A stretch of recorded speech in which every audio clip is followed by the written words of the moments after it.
अब हमारी नेक्स्ट क्या है, सेकेंड नंबर। तो सेकेंड नंबर में क्या है, the cost of 216 shirts is ₹3,35,232। Find the cost of one shirt. यानी कि यहाँ पे क्या कहा गया है कि 216 शर्ट है, उसकी प्राइस इतनी है, तो हमें क्या फाइंड करना है, वन शर्ट की कितनी प्राइस है। तो हम क्या करेंगे, इससे इसको डिवाइड कर देंगे तो हमें वन शर्ट की वैल्यू मिल जाएगी। तो यहाँ पे देख सकते हैं आप लोग कि यहाँ पे क्या किया, डिवीज़न किया है। तो ये प्राइस है 216 शर्ट की, उससे डिवाइडेड किससे करेंगे, 216। तो यहाँ पे हम क्या करेंगे, 216 का टेबल लिख लेंगे सबसे पहले। फिर उसके बाद हम देख सकते हैं यहाँ पे 335 है, तो 216 वन ज़ा 216। फिर यहाँ पे कितना आया, 119, यानी कि 119। फिर हमने 2 को नीचे लिया, तो 216 5 ज़ा 1080। तो उसमें माइनस कर देंगे तो हमारा आंसर क्या आया, 112। तो 112 लिया और ऊपर से हमने क्या किया, 3 को नीचे लिया, यहाँ पे 3 को नीचे लिया। तो फिर यहाँ पे फिर से 216 5 ज़ा 216 5 ज़ा 1080। तो यहाँ पे लास्ट में क्या है, 443 और 2 को हमने नीचे लिया। तो हमें पता है कि 216 × 2 यानी कि 432। तो 216 2 ज़ा 432। तो यहाँ पे रिमाइंडर क्या है, 0। यानी कि यहाँ पे क्वेश्चन क्या है, 1552 एंड रिमाइंडर 0। तो यहाँ पे एक शर्ट की वैल्यू हमें कितनी मिली, 1552। तो यहाँ पे आप लोग लिख लेना, यहाँ पे हम क्या लिखेंगे सबसे पहले कि cost of 216 shirt is equal to ये वैल्यू है, तो cost of one shirt is equal to क्या आएगा, तो 1 × यहाँ पे 3,35,232 अपॉन 216। तो हमने यहाँ पे क्या किया, डिवीज़न किया। तो हमें क्या मिला कि hence cost of one shirt is ₹1552। यहाँ पे क्या है, 1552। तो यहाँ पे आप लोगों को इस तरह से हेंस भी लिखना है। फिर नेक्स्ट क्वेश्चन है, क्या है, the product of 2 numbers is 2,69,928।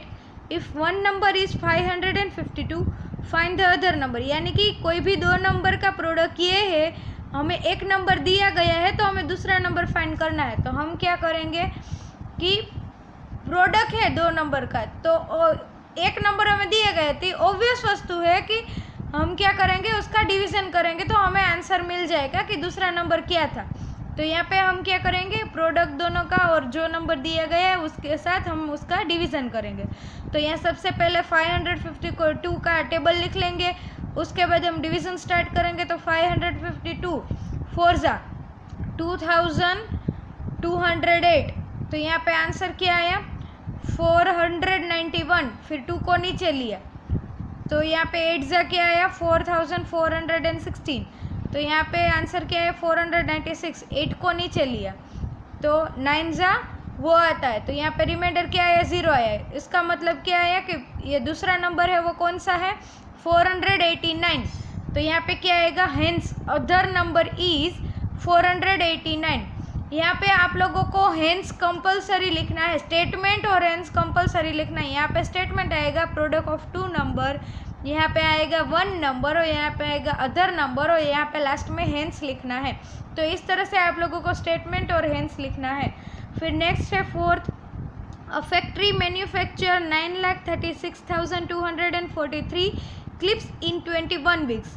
How many clips are manufacture in 1 day. यानी कि यहाँ पे क्या कहा गया है कि एक फैक्ट्री है वो इतनी क्लिप्स है 21 वीक में मैन्युफैक्चर करती है, तो 1 डे में कितनी क्लिप्स मैन्युफैक्चर करेंगी। तो यहाँ पे आएगा first 21 weeks is equal to क्या आ जाए, कितने डेज होंगे, हमें 1 डे का फाइंड करना है। तो कितने डेज हो गए, तो 21 × 7, क्योंकि 1 वीक में कितने डे आते हैं, 7 आते हैं। तो यहाँ पे क्या आ जाएगा, 21 × 7 डेज यानी कि 147 डेज। फिर यहाँ पे क्या करेंगे, हमें जितनी क्लिप्स मैन्युफैक्चर की है उतने और उसके बाद जितने दिन थे उसके साथ डिवाइड कर लेंगे तो हमें पर डे का मिल जाएगा। तो यहाँ पे हमने स्टेटमेंट भी लिखा है, टोटल क्लिप्स फिर यहाँ पे लिखा है नंबर ऑफ डेज, और यहाँ पे जो आंसर आएगा वो लिखेंगे पर डे मैन्युफैक्चर क्लिप्स। तो यहाँ पे 147 का टेबल लिख लेंगे। फिर उसके बाद हम डिवीज़न करेंगे, तो 147 6 जा 882, तो यहाँ पे आंसर क्या है 542, फिर 54, फिर 2 को हम नीचे लेंगे। फिर 147 3 जा 441, तो यहाँ पे क्या है 101, और 4 को नीचे लेंगे। फिर यहाँ पे 147 6 जा 882, तो यहाँ पे आंसर क्या है 132, और 3 को नीचे लेंगे। तो यहाँ पे 147 9 जा यहाँ 1323 आया, तो रिमाइंडर क्या आया 0। तो यहाँ पे हम लास्ट में हेंस क्या लिखेंगे, hence 6369 clips are manufacture in 1 day. यहाँ पे आप लोगों को स्टेटमेंट और हेंस कंपलसरी लिखना है। फिर नेक्स्ट क्वेश्चन है हमारा, the cost of 125 colour TV set is ₹31,94,375। Find the cost of 1 colour TV set. यानी कि यहाँ पे क्या करना है आप लोगों को कि 125 कलर टीवी के सेट है, उसकी कॉस्ट इतनी है, तो एक कलर टीवी की कितनी होंगी। तो यहाँ पे हम क्या करेंगे, डिवीज़न करेंगे इसके साथ 125 का डिवीज़न। तो 125 का पहले टेबल बना लेंगे, उसके बाद डिवीज़न करेंगे। तो पहले 2 जा से, फिर 5 जा से, फिर 5 जा से, फिर 5 जा से, और फिर 5 जा से। तो यहाँ पे एक स्टेटमेंट लिख लेंगे, number of colour TV, total cost of colour TV set, और यहाँ पे क्या आएगा कॉस्ट ऑफ 1 टीवी।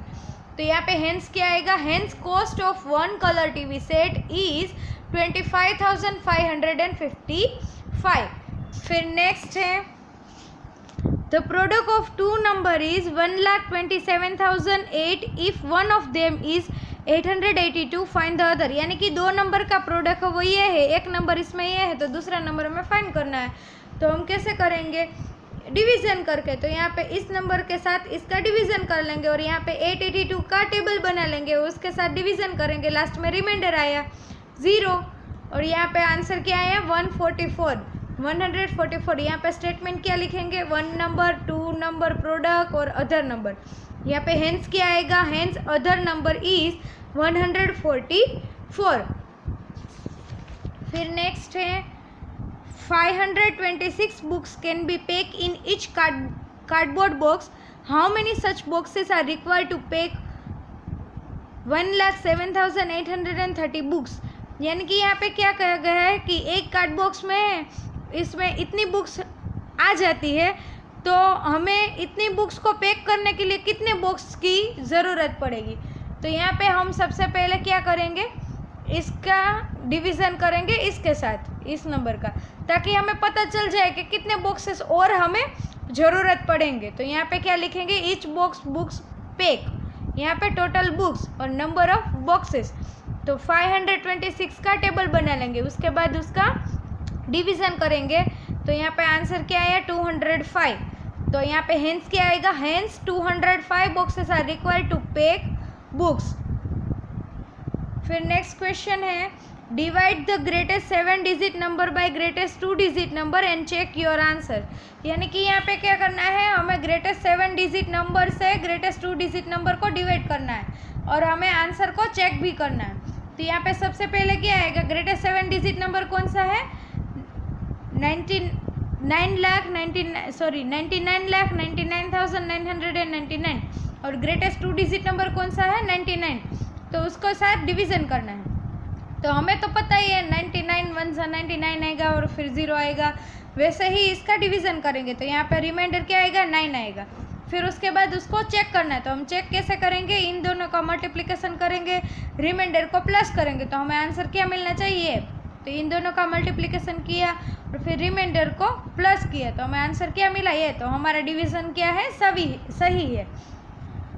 फिर नेक्स्ट क्वेश्चन है, an NGO planted 2,77,196 plant in 46 days, how many plants did they plant each day. यानी कि यहाँ पे क्या कहा गया है कि एक NGO है, उसने इतने प्लांट्स को 46 डे में प्लांट किए हुए, तो अब कितने प्लांट उन लोगों ने एक दिन में किए हैं वो हमें फाइंड करना है। तो यहाँ पे डिवीज़न करेंगे इस नंबर के साथ 46 का, number of days, total number of plants और the number of plant in each day. तो यहाँ पे क्या आएगा 46 का हम टेबल लिख लेंगे, उसके बाद डिवीजन करेंगे। तो हमारा आंसर क्या है 6026। तो हेंस क्या आएगा, hence 6026 plants they planted in each day, यानी कि एक दिन में वो लोग इतने प्लांट को प्लांट करते होंगे।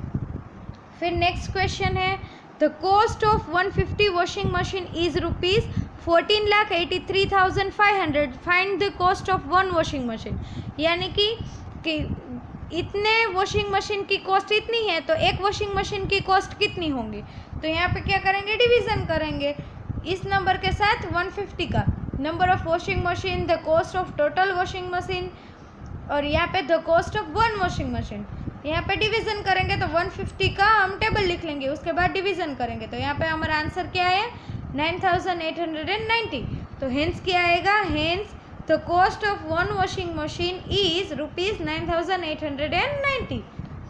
यहाँ पे फिर नेक्स्ट है हमारा मेंटल मैथ्स कॉर्नर। क्या है मेंटल मैथ्स कॉर्नर, कौन से पेज नंबर पे है 84 पेज नंबर पे। तो यहाँ पे क्या है 672 × 8000, तो यहाँ पे क्या आ जाएगा 53,76,000।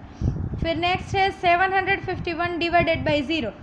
तो हमें पता है कि किसी भी नंबर को 0 से डिवाइड नहीं कर सकते, तो यहाँ पे क्या आएगा नॉट पॉसिबल। फिर नेक्स्ट है 999 × 99, तो आंसर क्या आ जाएगा 98,901। फिर नेक्स्ट है divisor into quotient plus remainder is equal to divided, which one of the following is true. तो divisor is equal to remainder ये फॉल्स है, क्योंकि हमें पता है कि डिविजर और रिमाइंडर सेम नहीं होता। फिर नेक्स्ट है divisor is less than reminder, तो वो भी गलत है क्योंकि डिविजर बड़ा होता है रिमाइंडर से। फिर यहाँ पे है divisor is greater than reminder, तो ये सही है क्योंकि हमेशा ही डिविजर ग्रेटर रहता है रिमाइंडर से। तो यहाँ पे क्या आ जाएगा सही, तो यहाँ पे क्या आ जाएगा बी में राइट। फिर नेक्स्ट है इन 72,897 डिविजिबल बाय 1000, तो रिमाइंडर क्या आएगा। तो हमें पता है कि 1000 है, यानी कि 4 के बाद पॉइंट आ जाएगा, तो हमारी रिमाइंडर क्या रहेगी 897। तो यहाँ पे क्या आ जाएगा 897। तो यहाँ पे आप लोगों का चैप्टर 3 है वो कंप्लीट होता है, और यहाँ पे जो रिव्यू एक्सरसाइज है वो आप लोगों को अपने आप से करनी है।